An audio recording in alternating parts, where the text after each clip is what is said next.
Messieurs, bonsoir et merci de nous rejoindre pour cette nouvelle édition. Les titres.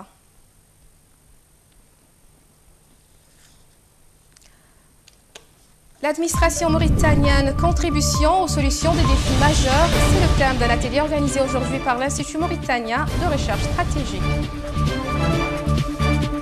Signature d'un protocole d'accord entre la Mauritanie et l'Égypte en matière de production et de formation cinématographique.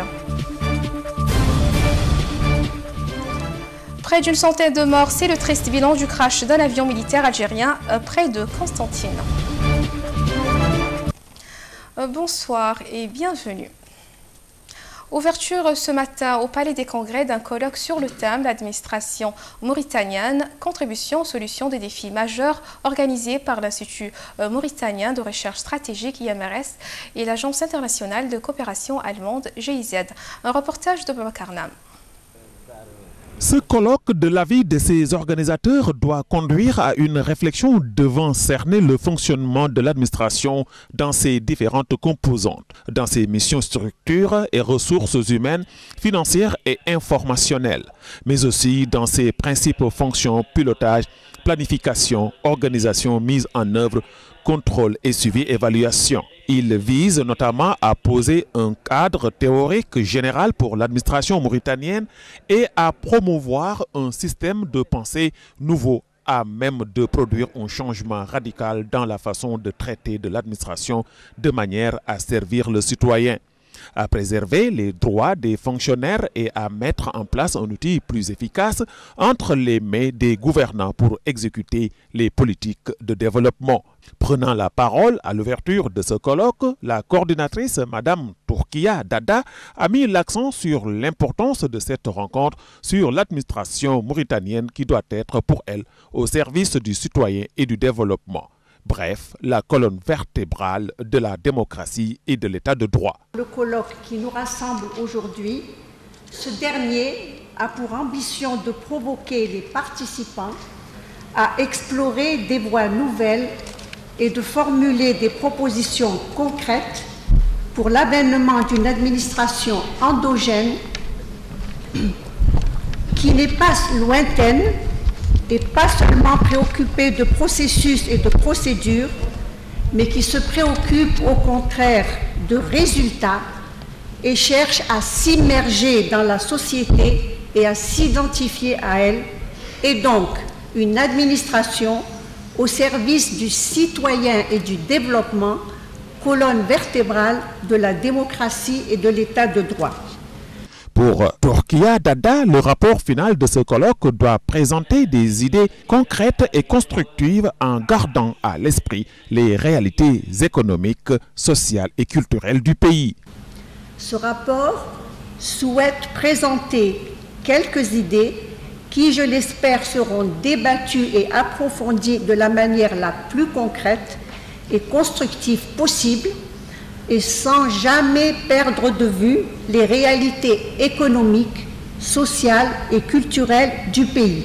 Pour le président de la commission préparatoire de ce colloque, M. Lamrabot, Sidi Mahmoud Ould Cheikh Ahmed, il s'agit de parvenir à travers l'organisation de cette rencontre à réaliser un certain nombre d'objectifs devant déboucher sur un diagnostic clair des principaux déséquilibres dont souffre l'administration mauritanienne, de faire une analyse rigoureuse permettant d'entrevoir ses perspectives et de présenter en conséquence des suggestions pratiques et réaliste de nature à faire de l'administration un outil efficace de développement à même de convaincre le citoyen. Les participants à cette rencontre suivront 2 jours durant des exposés sur les objectifs de l'Institut présentés et discutés par une élite composée de parlementaires, de hauts responsables et universitaires, d'hommes politiques et acteurs de la société civile.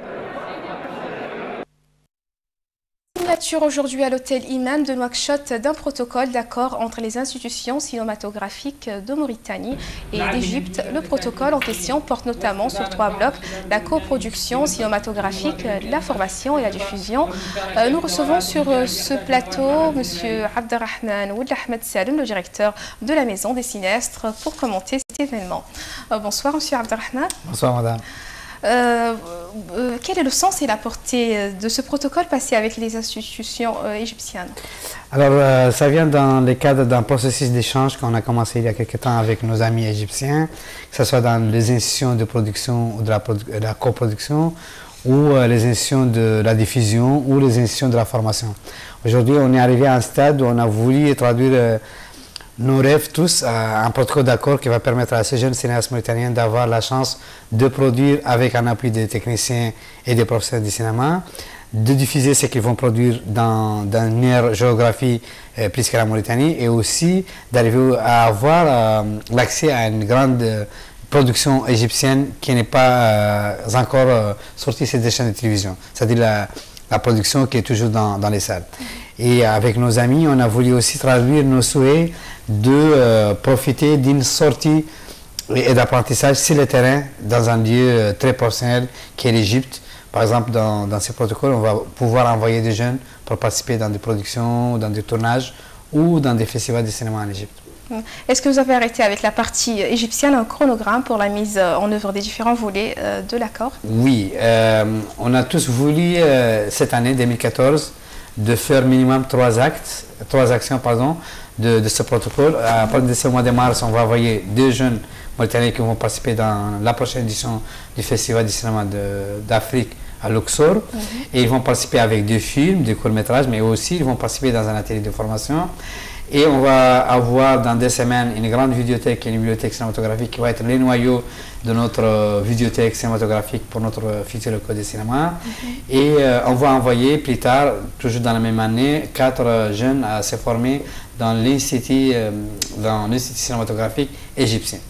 Ça, c'est des choses concrètes qu'on a arrêtées, qu'on va tout de suite commencer à faire. Un dernier mot? Je pense qu'on a depuis très longtemps, on a attendu ce moment. On a attendu le moment d'être en contact avec déjà des professionnels qui sont dans l'envie de nous aider, qui ont un bagage culturel cinématographique très intéressant comme l'histoire du cinéma égyptien. Et je pense aussi que tout ce qu'on fait, que ce soit ici ou ailleurs, c'est un travail de la société civile et il a toujours besoin d'une couverture plus officielle, étatique. Merci, je rappelle que vous êtes M. Abdelrahman Oulissalem, vous êtes le directeur de la Maison des cinéastes de Nouakchott. Merci. Merci à vous. Ouverture à l'école normale supérieure de Nouakchott d'un nouveau centre de formation en anglais avec le concours de l'ambassade des États-Unis en Mauritanie. Le nouveau centre a le mérite de disposer d'un encadrement de haut niveau et est doté d'équipements audiovisuels et didactiques performants. Son objectif, dispenser un enseignement en anglais de qualité à travers l'organisation de sessions de formation spécialisées au profit des professeurs et étudiants de l'ENS, mais aussi de cadres de l'administration publique. Le centre entend organiser très prochainement une session de formation à l'intention d'un groupe de professeurs et de chercheurs de l'ENS, une session qui sera ouverte à des cadres nationaux en service dans des administrations où la maîtrise de l'anglais est nécessaire. Pour Madame Assia Mitba, la directrice de ce centre, il s'agit d'un outil qui va accompagner et accélérer le processus d'enseignement de l'anglais aux professeurs et aux cadres mauritaniens et contribuer ainsi au développement des ressources humaines à travers l'organisation de sessions spécialisées et d'un cycle de formation continue. La sculpture est un art très ancien pratiqué depuis l'aube de l'histoire. D'ailleurs, les civilisations anciennes, les Égyptiens, les Mayas, les Aztèques, les Phéniciens et les Romains nous ont légué de nombreuses sculptures qui témoignent de la finesse, de la diversité et de la beauté de leur travail. Aujourd'hui, des dizaines de jeunes Mauritaniens s'exercent à cet art et ne manquent pas l'occasion d'organiser lorsqu'ils le peuvent des expositions qui attirent de plus en plus de monde. Un reportage de Sid Ahmed Belilatou. Des images et des sculptures antiques représentant des hommes, des femmes, des ustensiles et des animaux ornent désormais l'un des marchés de la capitale Nouakchott. Des sculpteurs de génie, des Mauritaniens et des Sénégalais exposent fièrement le fruit de leur imagination fertile à la curiosité d'un public composé en majorité d'étrangers et de touristes. Pour ces jeunes, ces peintures sont une contribution à l'émancipation de la culture et à l'immortalisation d'une partie de l'histoire, des traditions et des peuples. La paille, le bois et l'argile sont les principaux matériaux utilisés pour la réalisation de travail artistique. Un travail minutieux qui a nécessité de longues heures de recherche, de concentration et de dextérité. Seule fausse note, Les jeunes sculpteurs se plaignent du peu d'intérêt que leurs compatriotes accordent à la sculpture. Les seules personnes qui s'intéressent à leurs œuvres sont les étrangers. Ils déplorent enfin l'absence d'encadrement et de soutien technique et financier à leur métier par les pouvoirs publics.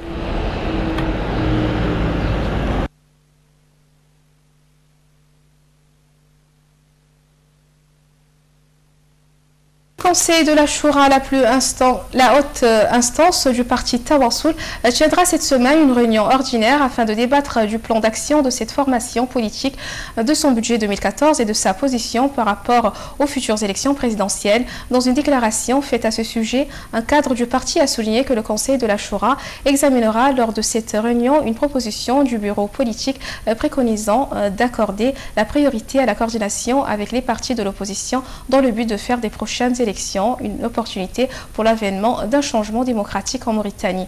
Reste à savoir si le Conseil de la Choura de Tawassoul fera sienne les propositions du bureau politique et s'il donnera son feu vert pour la présentation d'un candidat aux élections présidentielles. La télévision de Mauritanie TVM entend introduire dans les prochains jours toute une série d'innovations qui va englober, en plus du changement de sa dénomination et de son sigle, la majeure partie de ses programmes.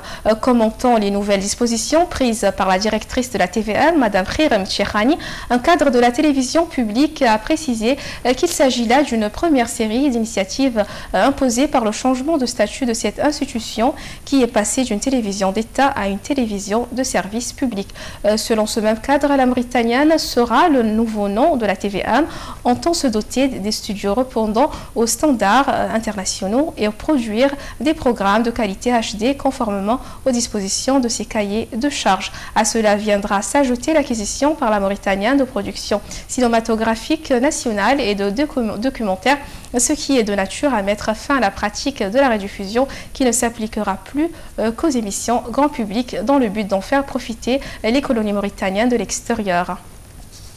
La décision finale du ministre des Finances dans l'opération de rachat des actions de l'État dans le capital de la Somagas tarde à venir et n'interviendra peut-être pas avant la formation du nouveau gouvernement.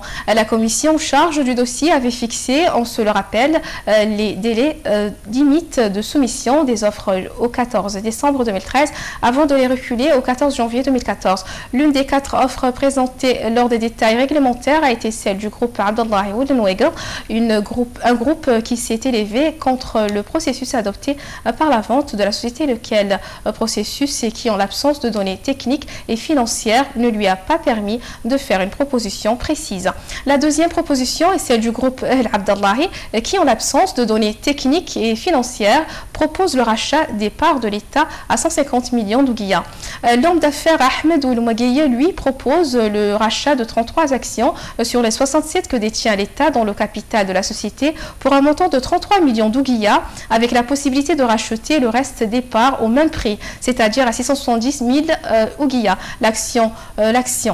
L'offre du 4e soumissionnaire, en l'occurrence Starwell, établie à la lumière des données de 2012 et qui évalue à 1,3 milliard la valeur de la société, s'accompagne d'une proposition d'investir 4,7 milliards d'ouguiyas dans la maintenance et la modernisation de la société. La balle est depuis 4 semaines dans le camp du ministère des Finances. Le commissaire européen au développement, M.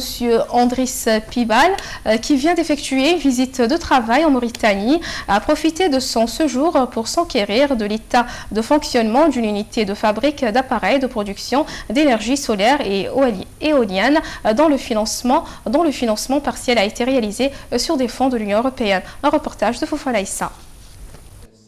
Le commissaire européen au développement est en visite de travail actuellement en Mauritanie. Après avoir été reçu tour à tour par le ministre des Affaires économiques et du Développement Sidi Oulouta et celui des Affaires étrangères Ahmed Ould-Teghedi, où il a été surtout question d'échanges sur les relations bilatérales entre la communauté outre-Atlantique et la Mauritanie.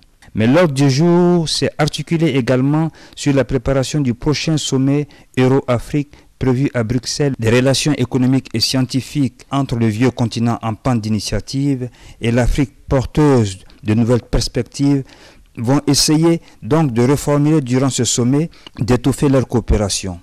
Raison pour laquelle des concepts nouveaux dans le contexte du développement durable pour le bien-être des différentes couches sociales de nos populations reste un défi majeur, surtout en matière de fourniture d'énergie et d'eau potable en zone rurale. L'expérimentation de la centrale du solaire, en abrégé CDS, située à Nouakchott, a intéressé M. le commissaire au développement et son équipe au point de l'inclure dans son programme malgré son timing contraignant. Il s'est donc rendu sur le site cet après-midi de lundi et nous l'y avons rejoint pour nous rendre compte de ce qui s'y fait et les réalisations ainsi que les perspectives de cette entreprise d'utilité publique. Son directeur nous édifie sur l'activité.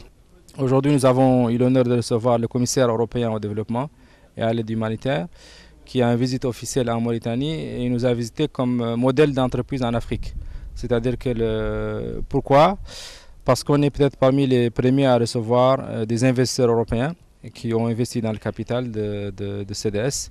Et ces investisseurs européens sont à leur tour financés par les fonds européens, les fonds de l'aide publique au développement européen. C'est-à-dire que l'Europe aujourd'hui met à la disposition des investisseurs de l'argent et lui dit on veut que tu investisses dans des PME en Afrique.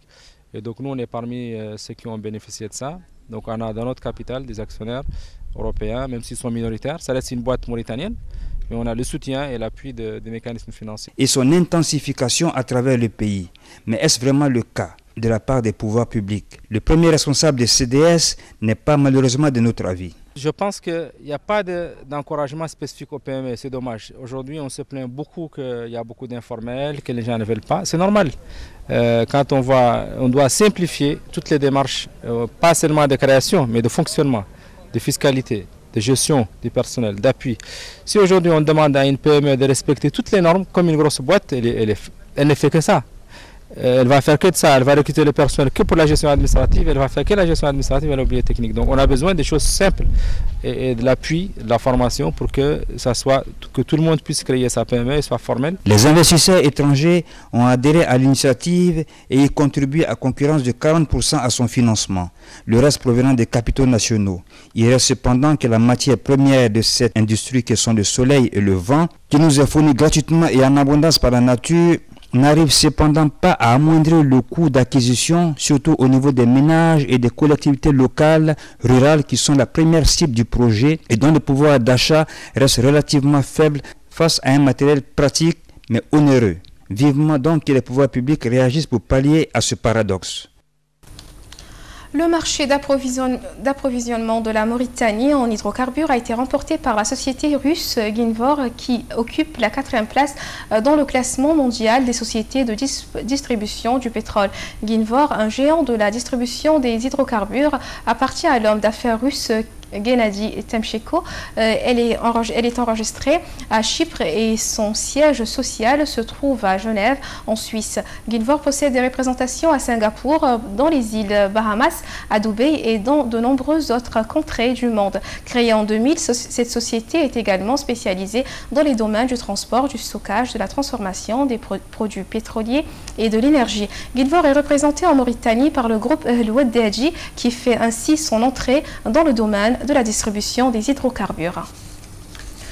À en croire des combattants du Front National de Libération de l'Azawad, un véhicule transportant des hommes armés appartenant probablement à AQMI aurait été observé il y a 2 jours à proximité de la ville malienne de Léré. Les témoins qui ont rapporté cette nouvelle publiée par le site Marquez Sahara n'écartent pas la possibilité que le véhicule en question soit entré en territoire mauritanien, notamment dans la zone désertique d'Unbek-Tlahwash.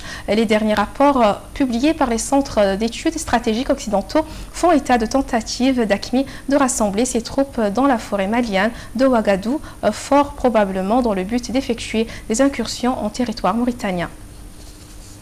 Actualité internationale à présent, le président iranien Hassan Rouhani a réclamé aujourd'hui des négociations justes avec les grandes puissances dans un discours à l'occasion du 35e anniversaire de la révolution islamique, dénonçant dans le même temps l'illusion d'une action militaire contre l'Iran si la diplomatie échouait. Compte rendu de Sid Ahmed Belilatou.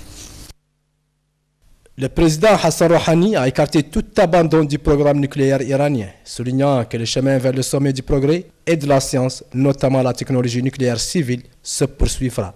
Alors que les négociations doivent reprendre le 18 février en vue d'un accord global et définitif sur le dossier nucléaire iranien. Fin novembre à Genève, l'Iran a conclu avec le groupe 5+1, Chine, États-Unis, France, Royaume-Uni, Russie et Allemagne, un premier accord de 6 mois sur un gel de certaines activités nucléaires en échange d'une levée partielle des sanctions qui étranglent son économie. Ces négociations, qui reprennent le 18 février, doivent permettre de parvenir à un accord global garantissant à la communauté internationale la nature exclusivement pacifique du programme nucléaire iranien. Les Occidentaux et Israël, considérés comme la seule puissance nucléaire de la région, soupçonnent l'Iran de vouloir se doter de la bombe atomique sous couvert de son programme civil, ce que Téhéran nie farouchement. Mais elles promettent d'être difficiles. Les responsables iraniens soulignent leur manque de confiance dans les États-Unis.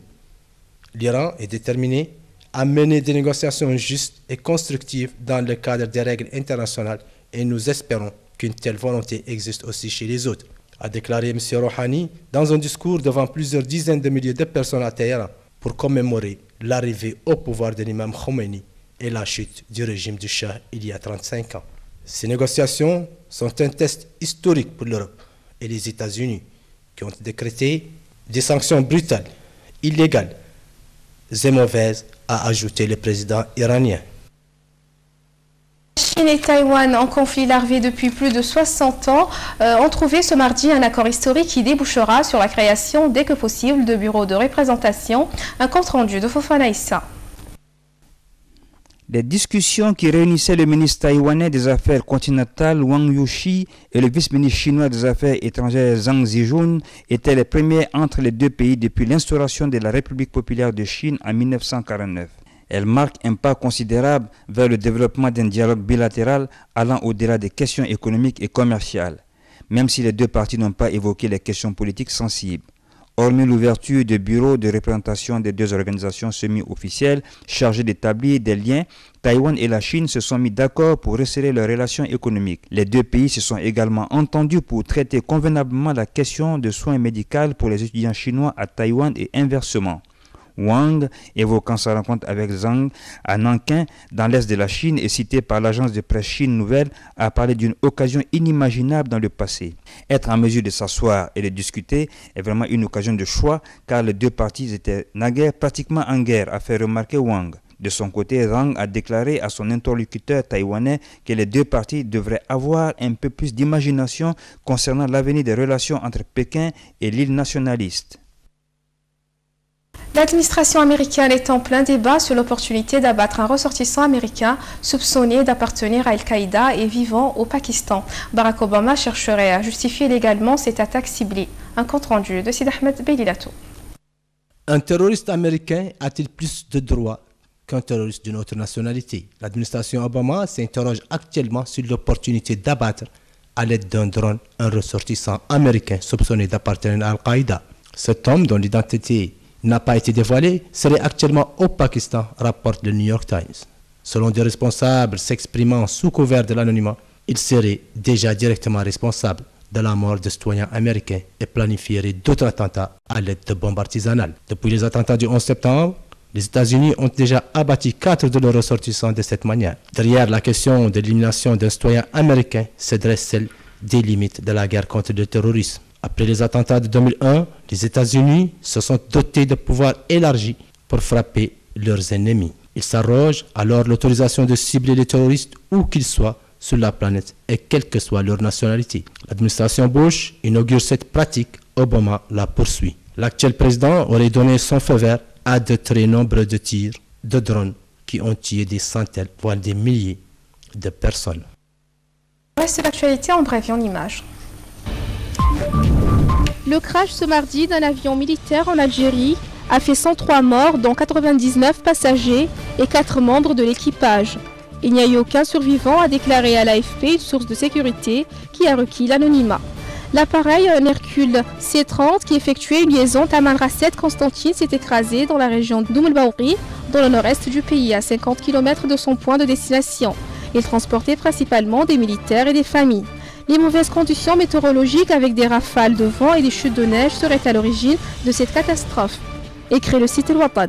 Le site explique aussi que la communication entre la tour de contrôle et l'avion a été interrompue lorsque l'avion a amoré son atterrissage sous l'aéroport de Constantine.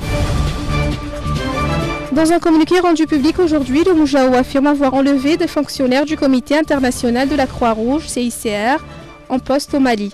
Un leader de ce mouvement, se présentant sous le nom de Yoro Abdesselam, a précisé dans un bref entretien téléphonique avec un journaliste de l'AFP à Bamako que des éléments de son groupe ont réussi à capturer samedi dernier 4 fonctionnaires du CICR qui se déplacent à bord d'une Jeep dans le nord malien. Lundi, le CICR avait annoncé avoir perdu le contact avec un de ses véhicules avec 5 personnes à son bord. Les 5 personnes sont 4 membres du CICR et un vétérinaire d'une autre organisation humanitaire, tous des Maliens. Et leur disparition remonte au 8 février alors que les véhicules effectuaient le trajet entre Kidal et Gao. L'annonce par l'Espagne du dépôt d'un projet de loi permettant la naturalisation des descendants de juifs expulsés du pays en 1492 par les rois catholiques a reçu un accueil enthousiaste en Israël. Peu après l'annonce vendredi de cette mesure, promue par le ministre de la Justice Alberto Ruiz Gallardón, les consulats de Tel Aviv et de Jérusalem ont été assaillis de demandes de renseignements selon la presse espagnole et israélienne. Le projet de loi vise à modifier le code civil pour faciliter l'obtention de la nationalité espagnole, quel que soit le pays d'origine, dès lors que la personne peut prouver qu'elle est issue de la communauté séfarade, notamment par un certificat de l'état civil ou d'un rabbin. Reste à savoir si les descendants des milliers d'Arabes dépossédés, tués ou expulsés d'Espagne, à la même date pourraient revendiquer eux aussi le droit à la nationalité espagnole.